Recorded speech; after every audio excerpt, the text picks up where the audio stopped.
Good afternoon. It is day 4 of our not going to school. Carl is here with us. She's being a little camera shy today. So there she is. Carl, say hi. Can you at least look at the camera for the kids? Oh, he's so pretty. So Carl and I, let me readjust this.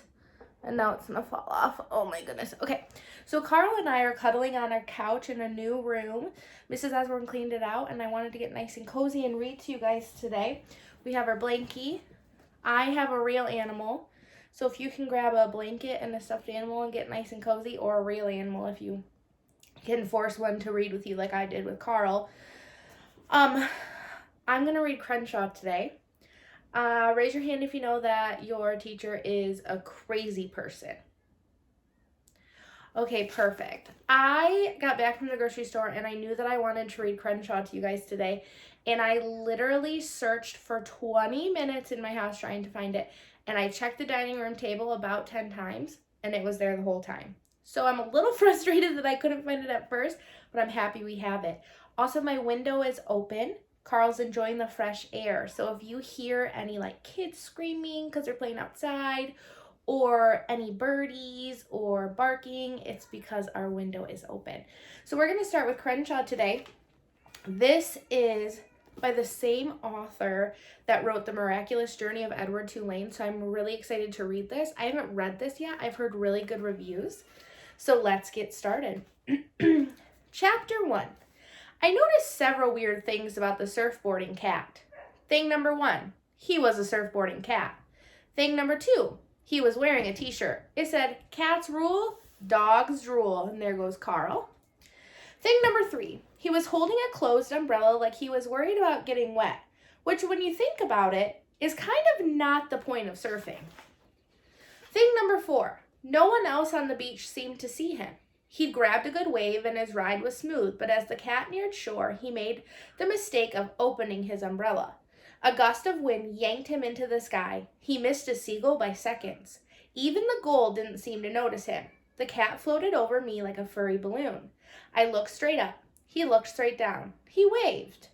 His coat was black and white, penguin style. He looked like he was heading somewhere fancy in a hairy tuxedo. He also looked awfully familiar. Crenshaw? I whispered. I glanced around me. I saw sandcastle builders and frisbee tossers and crab chasers, but I didn't see anyone looking at the floating umbrella-toting surfer cat in the sky. I squeezed my eyes shut and counted to 10, slowly. 10 seconds seemed like the right amount of time for me to stop being crazy.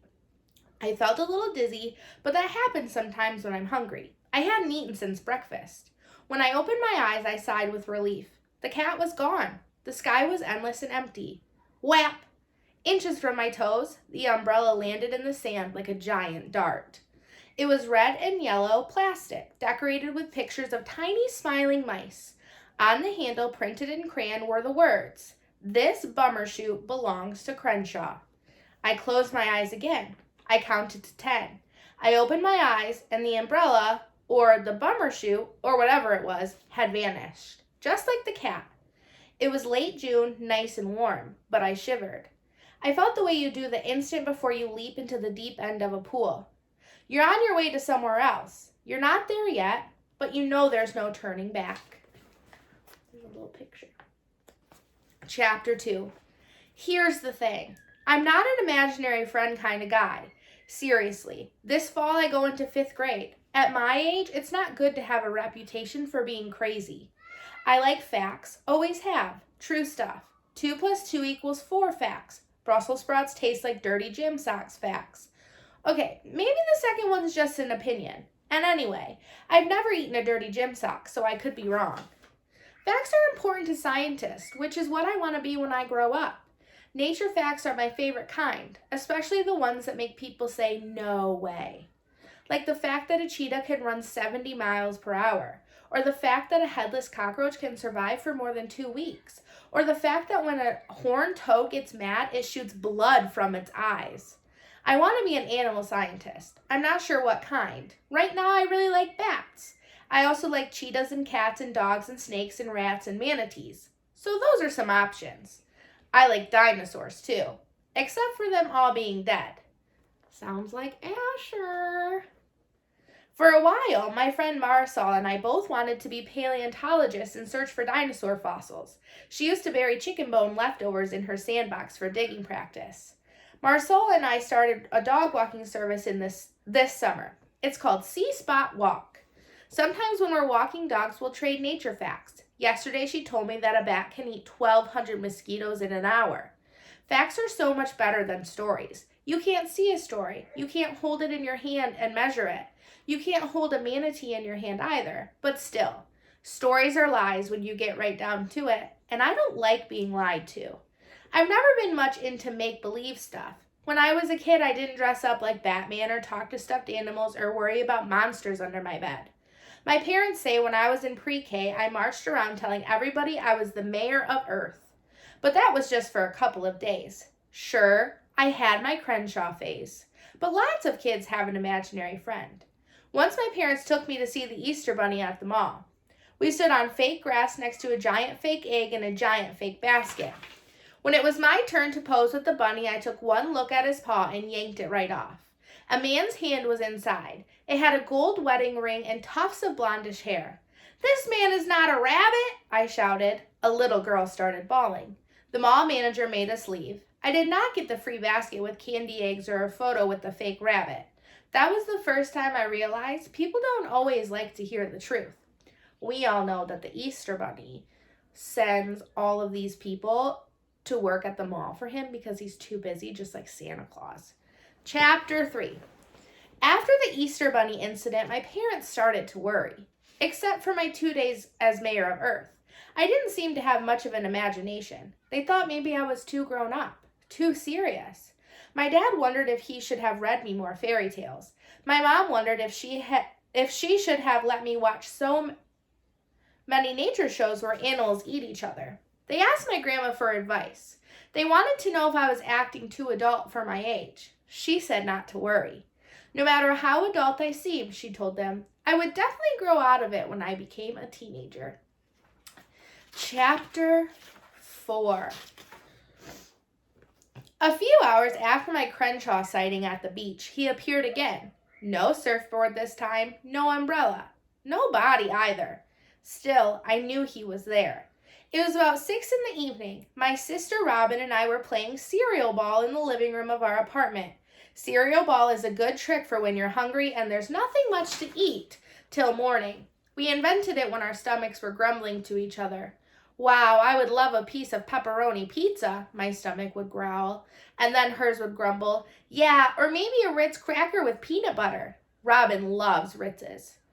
Cereal ball is easy to play. All you need are a few Cheerios or even a little piece of bread all torn up. M&Ms would be good too. If your mom isn't around to say no sugar. But unless it's right after Halloween, you probably don't have any. In my family, those guys go really fast. First, you pick a target to throw at. A bowl or cup works fine. Don't use a wastebasket, because that might have germs. Sometimes I use Robin's T-ball cap, although that's probably pretty gross too. For a 5-year-old, that girl can really sweat. What you do is throw your one piece of cereal and try to make a basket. The rule is you can't eat that piece until you score. Make sure your target's far away or you'll finish your food too fast.